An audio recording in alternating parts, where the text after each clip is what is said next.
प्रदर्शन नेतृत्व ह्या महायुतीच्या माननीय एकनाथ शिंदे साहेब असतील, अजितदादा असतील, या महायुतीच्या धोरणावर राज्यातल्या जनतेने आणि मतदारसंघाच्या जनतेने शिक्कामोर्तब केलेलं. राज्यात सुद्धा बघितलं तर 200 आणि विजयाचं संपूर्ण श्रेय जे आहे हे माझ्या मतदारसंघातील तमाम मतदार बंधू भगिनींना मी समर्पित करतो.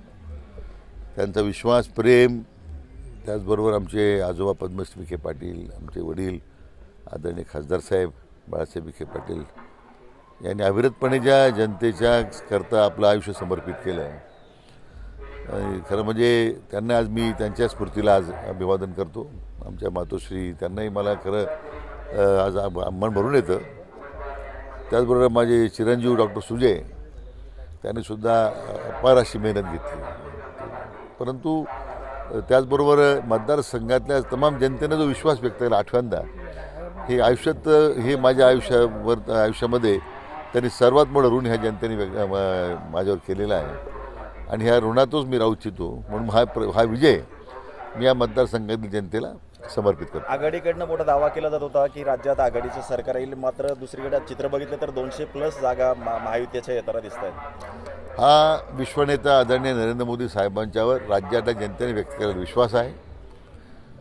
त्याचबरोबर महायुती सरकारच्या धोरणावर मी म्हटल्याप्रमाणे हा जनतेनं आपला शिक्कामोर्तब केलेला आहे. न भूषो न भविष्यती असा विजय महायुतीला मिळाला आहे. जेवढे बोल घेवडे होते महाविकासमधले जे सोकाळ नेते यांनी त्यांचा जनाधार केव्हाच गमावला होता, त्याच्यावर राज्यातल्या जनतेने आता शिक्कामोर्तब केलं. बाळासाहेब थोरात तुमच्या मतदारसंघात येऊन सांगत होते की दहशतीचं झाकण इथली जनता उडवेल, मात्र आज बघितलं चित्र तर संगमनेरातून ते पिछाडीवर दिसत आहेत, पराभवाच्या छायेत दिसत आहेत. 11,000 मतांनी ते पिछाडीवर आहेत. असं आहे की खोटा नॅरेटिव्ह सेट करून तुम्ही ज्या पद्धतीने माझी बदनामी केली, डॉक्टर सुजयची बदनामी केली, शेवटी दहशतीचं जे झाकण आहे त्यांच्या तालुक्यातल्या जनतेनेच आता मला वाटतं फेकून दिलं आहे आणि सर्व दबाव, सर्व पैशाचा, अन्य सगळ्या बळाचा वापर करून पाहिला त्यांनी शेवटी. परंतु लोकशाहीमध्ये जनता जनार्दन हाच सगळ्यात मोठा, जनता जनार्दन हेच सगळ्यात श्रेष्ठ आहे. हे संगमनेरच्या मतदारांनी दाखवून दिलं आहे. मुख्यमंत्रीपदासाठी कोणाचं नाव पुढे? नाही, आता असं आहे की तो निर्णय पक्षश्रेष्ठी घेतात ना, पण तरी मला वाटतं सगळ्यात जास्त पक्ष सदस्य असणारे BJP आहे, भारतीय जनता पक्ष आहे.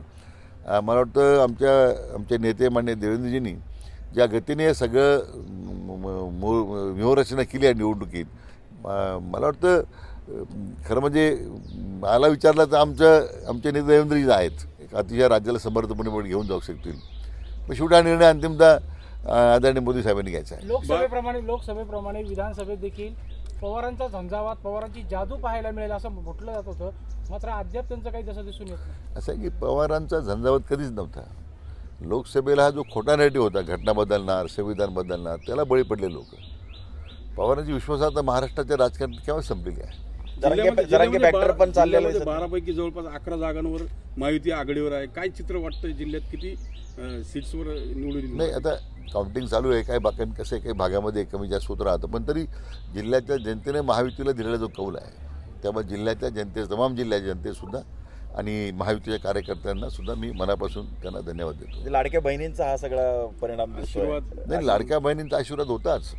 तोच खरं आमच्या विजयाचा मुख्य शिल्पकार ठरला आहे. आमच्या लाडक्या बहिणी दिलेला आशीर्वाद, दिलेल्या शुभेच्छा आणि सगळ्यात महत्त्वाचं की महायुती म्हणून या निवडणुकीला सामोरं जाताना एक संघपणे आम्ही दाखवलेली जी एकी होती त्याचा तो परिणाम होता.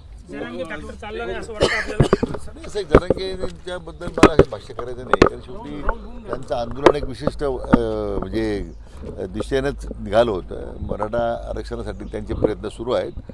आता उद्याही सरकार आल्यानंतर निश्चितपणे जरांगेंच्या भावनेचा सरकार आदर करेल.